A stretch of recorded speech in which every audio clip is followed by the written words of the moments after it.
Сәлеметсіздер ме балалар? Мен номер 9-шы Мерке колледжінің Қазақстан тарихы пәнінің оқытушысы Бөрбаева Гүлмира. Бүгінгі сабағымызға келетін болсақ, бүгінгі сабағымыздың тақырыбы 1986 жылғы желтоқсан көтерілісі. Мақсатымыз желтоқсан көтерілісінің болу себептері, барысы, себеп салдары және тарихи маңызы. Жаңа сабақты бастамас бұрын болар, өткен сабақтарға шұғыл жасап өтейік. Барлығымыз өзіміз білеміз болар. Мысалға Сырымдатұлы бастаған көтеріліс, Кенесары Қасымұлы бастаған көтеріліс, Исати мен Махамбет бастаған көтеріліс, 1916 жылғы 30 аттық көтерілістің барлығы не үшін болды? Әрине, патша үкіметіне қарсы болды. Патша үкіметі және де алдымызға қоятын басты мақсатымыз ол кезде мақсаты тәуелсіздікке қол жеткізу еді. Бірақ әрине бұл көтерілістердің барлығы жеңілістерге ұшырады. Ал енді балалар, бүгінгі жаңа сабағымызды бастайық. Желтоқсан оқиғасына не түрткі болды? Кеңес үкіметі көтерілісшілерге қарсы қандай жазалау шараларын қолданды? Желтоқсанда құрбан болған жастар кімдер? Қазақ жастарының негізсіз айыпталуы туралы коммунистік партияға ашық айтқан тұлғалар болды ма? Бүгінде желтоқсан оқиғасына қандай баға бере аламыз? Осы сұрақтарға жауап іздейік. Желтоқсан оқиғасына не түрткі болды? 1986 жылы 16 желтоқсанда Қазақстанды басқаруға өзге ұлт өкілі сайланды. Бұған наразы болған қазақ жастары 17 желтоқсан күні Алматыдағы орталық алаңға жиналып, әр республиканы өз көсемі басқарсын, ешбір ұлтқа артықшылық берілмесін деген талап қойып ұран көтерді. Жастардың ойында кеңес өкіметіне қарсы көтеріліс жасау болған жоқ еді. Олар тек орталық билікке қарусыз өз наразылықтарын білдірді. Кеңес өкіметі көтерілісшілерге қарсы қандай жазалау шараларын қолданды? 18 желтоқсан күні бейбіт шеруге шыққан көтерілісшілерді басуға Алматыға одақтың Ташкент, Уфа, Фрунзе, Новосібір, Тбилиси секілді басқа қалаларынан әскери күштер жеткізілді. Олар Бұрқасын 86 операциясы бойынша алаңға шыққан жастарды жазалау шараларын жүргізіп, су бүркіп, итке талатып, түрмелерге қамады. 19 желтоқсан күні қазақ жастарына ұлтшыл, маскүнем, нашақор, бұзақы деген негізсіз айыптар тағылып, тергеу жүргізуді бастады. Көтеріліске қатысып, төлқұжаттарына бүлікшіл деген таңба басылған қазақ жастары тек қара жұмысшы болып жұмыс істеді. Оқиға құрбандары туралы ақпарат жойылды. Елімізде желтоқсан оқиғасы туралы жазуға тыйым салынды.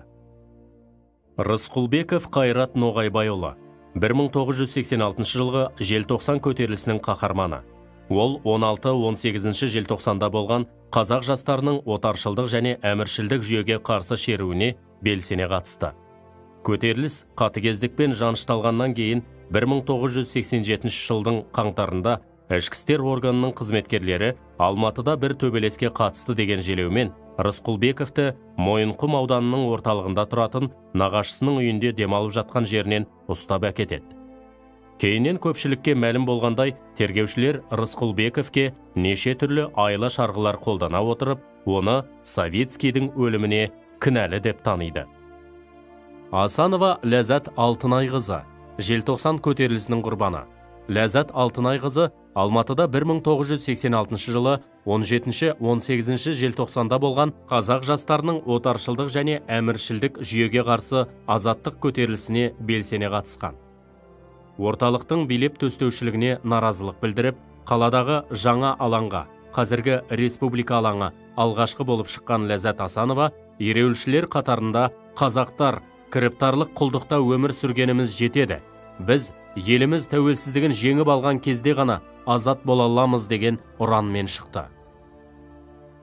Сыпатаев Ербол Мұқажанұлы 1986 жылғы желтоқсан көтерілісінің құрбаны. 1986 жылы 16-18 желтоқсандағы көтеріліске белсене қатысады. 18 желтоқсан күні ауыр жараланып, ауруханаға түсіп, 23 желтоқсан күні қайтыс болады. Қазақстан тәуелсіздік алған соң ғана Сыпатаев жөніндегі шындық айтыла бастады.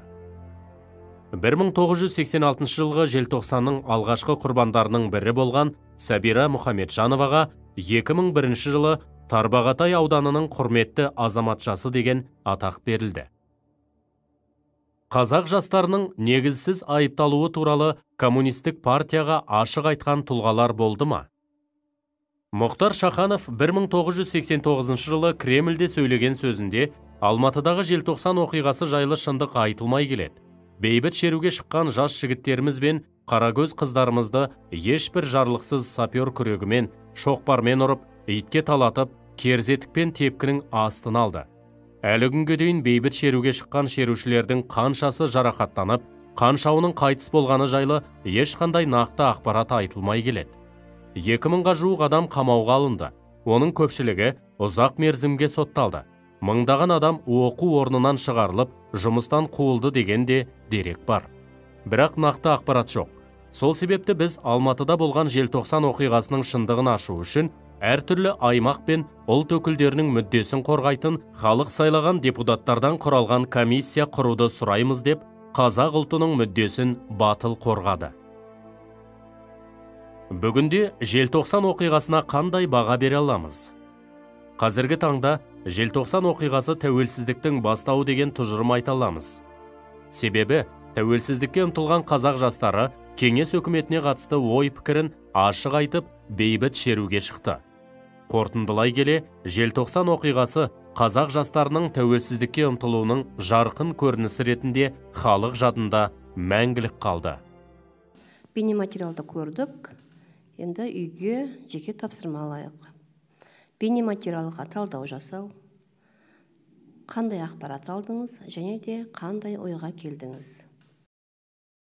Назарларыңызға рахмет.